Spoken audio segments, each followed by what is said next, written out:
ఉగ్రవాదాన్ని పెంచి పోషించే దేశాలలో పాకిస్తాన్ మొదటి స్థానంలో ఉంటుందని, దానికి ధీటుగా ఈ రోజు మన భారత ప్రభుత్వం జవాబిచ్చిందని అంటున్నారు విజయవాడ స్థానికులు.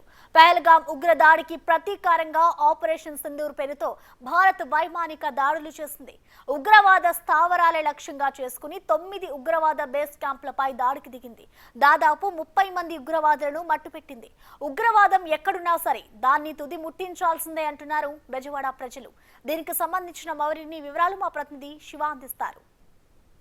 అంటే పాకిస్తాన్ పై కూడా భారత్ దాదాపుగా యుద్ధాన్ని ప్రకటించింది. దాదాపుగా 30 మంది తీవ్రవాదులు చనిపోయినట్లు కూడా ప్రస్తుతం అధికారిక సమాచారం ఉంది. ప్రస్తుతం మనతో స్థానికులు చాలా మంది ఉన్నారు. సార్, ఏంటి సార్ దీన్ని ఎట్లా తీసుకుంటారు?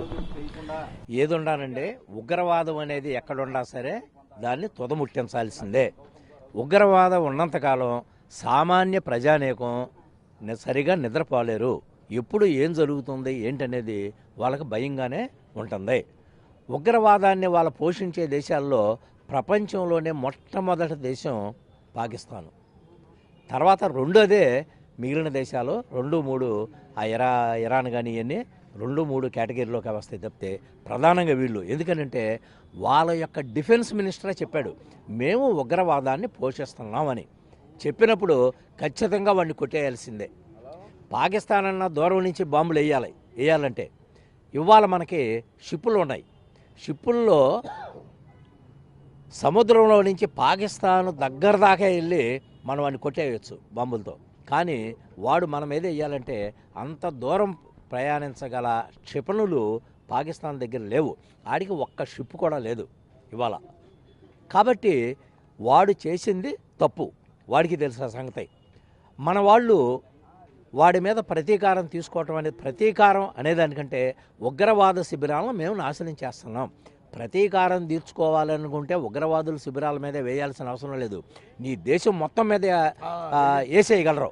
కానీ ఇది ప్రతీకారం కాదు, ఉగ్రవాదాన్ని తుది ముట్టించాలి. దాని మూలాన అనేక దేశాల్లో ప్రజలు ఇబ్బందులు పడుతున్నారు. ఇదిగో మా టూరిస్టులు కూడా ఇబ్బంది పడ్డారు, వాళ్ళని చంపేశారు. వాళ్ళు ఏం చేశారు? మిమ్మల్ని ఏం చేయలే, అయినా సరే మీరు వాళ్ళని చంపారు. ఇప్పుడు మిలిటరీ మీద దాడి చేస్తే ఓకే, వీళ్ళు మిలిటరీ మీ మీద దాడి చేయడానికి రెడీగా ఉంటారు, మీరు రెడీగా ఉంటారు, ఎవరి సత్తా ఎంతో తెలుస్తుంది.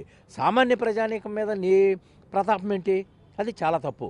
కాబట్టి ఇవాళ POKలో ఉన్న ఉగ్రవాద శిబిరాల మీద భారతదేశం మిలిటరీ వాళ్ళు దాడి చేయటం అనేది 100కి 100% కూడా కరెక్టే. ఇంకా చేయాల్సింది ఏంటంటే వాడికి గనక ఈ 2 రోజుల్లో గనక పాకిస్తాన్కు బుద్ధి గనక రాకపోతే మొత్తం పాకిస్తాన్ సైన్యాన్ని POK అవతలకు కొట్టేసేసి ఆ POKని కూడా ఆక్రమించేసుకుని POKనే సరిహద్దుగా తీసుకుని అక్కడ మన మిలిటరీని మోహరించినట్లయితే వాడికి బుద్ధి వస్తుంది. అప్పుడు వరకు వాడికి బుద్ధి రాదు. ఇంకోటి ఏంటంటే POKను కూడా వాడు పోషించలేకపోతున్నాడు.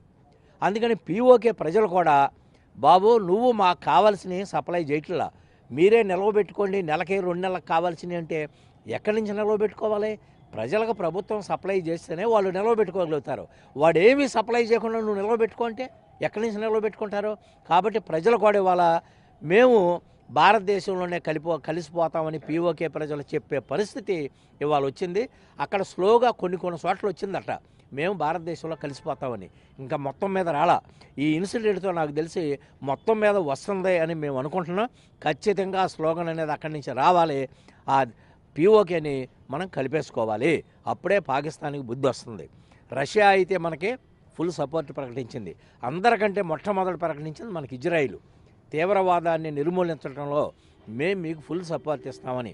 అయితే అమెరికా వాడు మాత్రం ఆ గోడ మీద పిల్లిలాగా అటు ఇటు ఉన్నాడు. మీరు పాకిస్తాన్ మీద దాడి చేస్తే ఊరుకోను అంటాడు, కానీ మీరు ఉగ్రవాదాన్ని నిర్మూలించండి అంటాడు. దాడి చేయకుండా ఎక్కడి నుంచి నిర్మూలించేది? ఏం లేదు, చేసింది కరెక్ట్ అండి, 100% చెయ్యాలండి. భయం అనేది వాడికి కూడా కలగాలి. వాడు మన భయపెట్టడం కాదు, ముందే మనం భయపెట్టాలి. అప్పుడే వాడు నలుగుతా, లేకపోతే వాడు మన కవ్వింపు చర్యలు చేస్తానే ఉంటాడు. వాడు ఏం చేయలేడు, వాడి దగ్గర అంత సీన్ లేదు. మొత్తం మీద చూసుకుంటే కనుక ఏదైతే పాకిస్తాన్కి సంబంధించి ముందుగానే కవ్వింపు చర్యలకు పాల్పడింది, కవ్వింపు చర్యలు పాల్పడటం మూలంగానే భారత్ ఈ స్థాయికి ఎదిగింది. ఖచ్చితంగా తీవ్రవాదాన్ని అణచివేయడంలో కీలకమైన పాత్ర పోషించాల్సిన అవసరం ఉంది. ఖచ్చితంగా దీనిపై సంబంధించి కూడా దేశ ప్రజలంతా 100% మద్దతు పలుకుతామని చెప్పి కూడా విజయవాడ ప్రజలు అంటున్నారు. Video శివరామకృష్ణతో Shiva big